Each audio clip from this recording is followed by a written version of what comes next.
মহাশিবরাত্রির দিন ভুলেও খাবেন না এই 3টি খাবার, তাহলে দুর্ভাগ্য ও অর্থকষ্টে ভুগতে হতে পারে। ওম নমঃ শিবায়। মহাদেব, যিনি ত্রিলোকের অধিপতি, যিনি সমগ্র বিশ্ব ব্রহ্মাণ্ডের পালনকর্তা, যার কৃপা বিনা কোনো শুভ ফল লাভ করা সম্ভব নয়, তার পবিত্রতম উৎসব মহাশিবরাত্রি আসছে। এই বিশেষ দিনে ভক্তরা উপবাস পালন করেন, শিবের মন্ত্র জপ করেন, মহাদেবী কৃপা লাভের আশায় রাত জেগে প্রার্থনা করেন।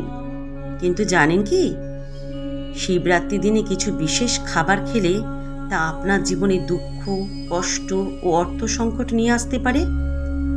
আজকের এই ভিডিওতে আমরা জানব সেই 3টি নিষিদ্ধ খাবার সম্পর্কে, যেগুলো শিবরাত্রির দিনে ভুলেও খাওয়া উচিত নয়, এবং জানব কেন এগুলো এড়িয়ে চলা উচিত, এর ধর্মীয়, পৌরাণিক এবং বৈজ্ঞানিক ব্যাখ্যা কী। তাই ভিডিওটি সম্পূর্ণ দেখবেন, কারণ শেষ পর্যন্ত কিছু গুরুত্বপূর্ণ টিপস থাকছে যা আপনাদের শিবরাত্রি ব্রত পালন করতে সাহায্য করবে। শিবরাত্রি মানে হলো শিবের তপস্যা, ধ্যান এবং আত্মশুদ্ধির দিন। হিন্দু ধর্মগ্রন্থ অনুযায়ী শিবরাত্রির দিনে উপবাস পালন করলে মহাদেব প্রসন্ন হন এবং তার আশীর্বাদ লাভ করা যায়। কিন্তু শুধু উপবাস রাখলেই হবে না, সেই সঙ্গে কিছু নিয়মকানুনও মানতে হবে। ভুল খাবার খেলে উপবাস নষ্ট হয়ে যেতে পারে এবং ব্রতের শুভ ফল লাভ করা সম্ভব হয় না। শিবরাত্রির উপবাস 4 ভাগে বিভক্ত। 1. নির্জল উপবাস, যেখানে 1 ফোঁটাও জল পান করা যায় না।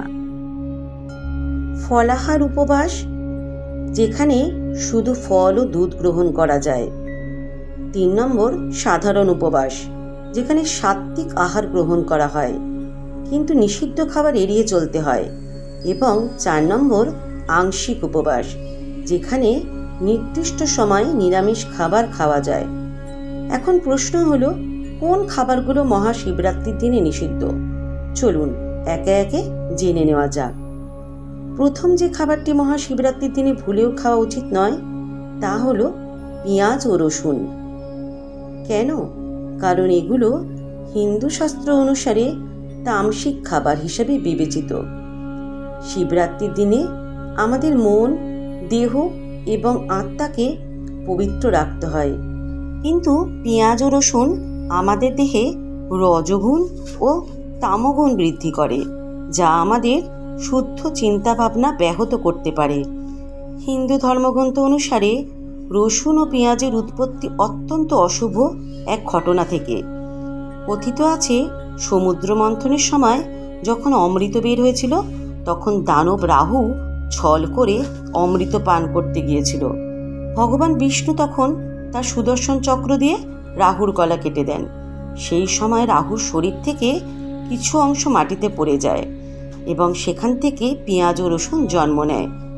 তাই এগুলোকে অপবিত্র ও তামসিক খাবার বলা হয়।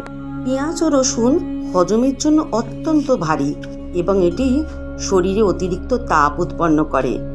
শিবরাত্রির দিনে আমাদের দেহ শীতল রাখা জরুরি, কারণ এই দিন শিবের পুজো দুধ, জল ও বেলপাতা দিয়ে করা হয়, যা শীতল প্রকৃতির।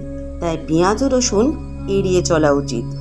দ্বিতীয় যে খাবারটি মহাশিবরাত্রির দিনে এড়িয়ে চলতে হবে, তা হলো জয়ফল।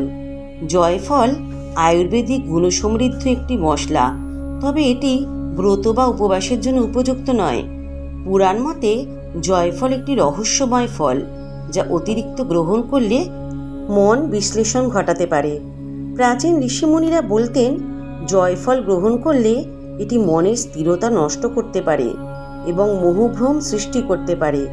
মহাশিবরাত্রির দিনে আমাদের মনকে একাগ্র রাখা অত্যন্ত জরুরি, তাই জয়ফল খাওয়া উচিত নয়। জয়ফলে মাইরিস্টিসিন নামক একটি রাসায়নিক উপাদান থাকে, যা অতিরিক্ত খেলে এটি হালকা নেশার মতো অনুভূতি তৈরি করতে পারে। এতে ঘুম ঘনিয়ে আসে এবং একাগ্রতা নষ্ট হয়। তাই যারা মহাদেবের পূজায় ধ্যান করেন তাদের জন্য এটি ক্ষতিকর হতে পারে। তৃতীয় যে খাবারটি মহাশিবরাত্রির দিন এড়িয়ে চলা উচিত তা হলো অতিরিক্ত টক বা তেতো ফল, যেমন তেঁতুল, জাম, করলা ইত্যাদি।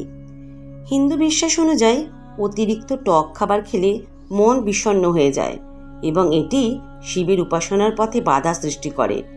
বলা হয় টক ফল মহাদেবকে অর্পণ করা উচিত নয়, কারণ এগুলো শরীরে অম্লতা বৃদ্ধি করে এবং চিন্তার ভারসাম্য নষ্ট করতে পারে। অতিরিক্ত টক ফল খেলে অ্যাসিডিটি ও পেটের সমস্যা হতে পারে, যা উপবাসের সময় অত্যন্ত ক্ষতিকর। তাই এই দিন এসব খাবার থেকে বিরত থাকা উচিত। এই 3টি খাবার এড়িয়ে চললে মহাশিবরাত্রির ব্রত সফল হবে এবং মহাদেবের কৃপালাভ করা যাবে। তাই শিবরাত্রির দিন শুধু সাত্ত্বিক খাবার গ্রহণ করুন, ধ্যান করুন এবং মহাদেবের আশীর্বাদ কামনা করুন। আর এই ভিডিওটি যদি ভালো লেগে থাকে তাহলে লাইক, শেয়ার ও সাবস্ক্রাইব করুন। ওম নমঃ শিবায়।